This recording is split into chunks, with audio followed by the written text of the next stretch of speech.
আচ্ছা, আপনি কি জানেন সৌদি আরব কি করেছে? তারা কাবা ঘরকে রক্ষা করার জন্য প্যাট্রিয়ট ক্ষেপণাস্ত্র মোতায়েন করেছে। চিন্তা করেন তাদের ঈমান আকীদা কোথায় গিয়েছে। ক্ষমতার লোভে তারা পশ্চিমাদের এজেন্ডা বাস্তবায়ন করছে। এই কাবা শরীফ মুসলিম বিশ্বের সব থেকে পবিত্রতম স্থান। প্রত্যেকটি মুসলিম এই কাবা শরীফকে প্রচন্ড ভালোবাসে এবং মনে প্রাণে ধারণ করে।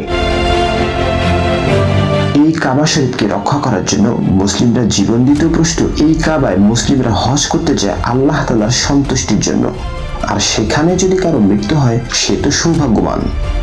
আর সেই হাজিদের ও কাবা শরীফ নিরাপত্তার নাম করে আমেরিকার সমস্ত বাজারকে চাঙ্গা করার জন্য সৌদি আরব উঠে পড়ে লেগেছে।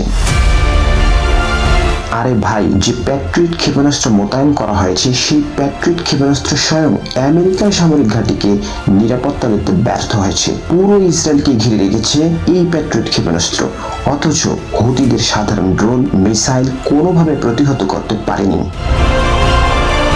ইউক্রেন যুদ্ধ এটি ব্যাপকভাবে অসফল হয়েছে। তাহলে কেন সৌদি আরব এই প্রতিরক্ষা ব্যবস্থাকে মোতায়েন করলো?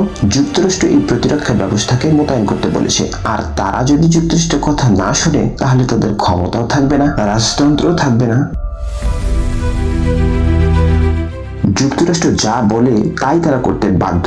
আর যুক্তরাষ্ট্রের এখানে কিছুটা কৌশল আছে। তারা মুসলিমদের কাছে ভালো সাজানোর চেষ্টা করছে যে দেখো, আমাদের প্রতিরক্ষা ব্যবস্থা দিয়ে তোমাদের কাবা শরীফ আমরা নিরাপত্তা দিচ্ছি। তারা মুসলিম বিশ্বের সিম্পেথি অর্জন করার চেষ্টা করছে, অথচ এই কাবা শরীফকে মহান আল্লাহ নিজেই রক্ষা করার দায়িত্ব নিয়েছেন। আমরা সবাই জানি অতীতে আল্লাহ কিভাবে কাবা শরীফকে ছোট্ট আবাবিল দ্বারা রক্ষা করেছেন, আর এখনো করবেন। কিন্তু আমরা আল্লাহর উপর বিশ্বাস না রেখে এখন আমরা পশ্চিমাদের এজেন্ডা বাস্তবায়ন করছি।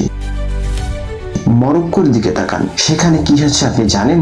মরক্কোর সরকার কোরবানি দিতে নিষেধাজ্ঞা দিয়েছে। তারা বলেছে মরক্কোয় তীব্র খরা হওয়ায় পশুর উৎপাদন ক্ষমতা কমে গেছে, আর এমত অবস্থায় যদি কোরবানি দেওয়া হয় তাহলে পশু উৎপাদন ক্ষমতা ব্যাহত হবে। কোরবানি দিতে নিষেধ করেছে। তারা প্রতীকী কোরবানি দিতে বলেছে।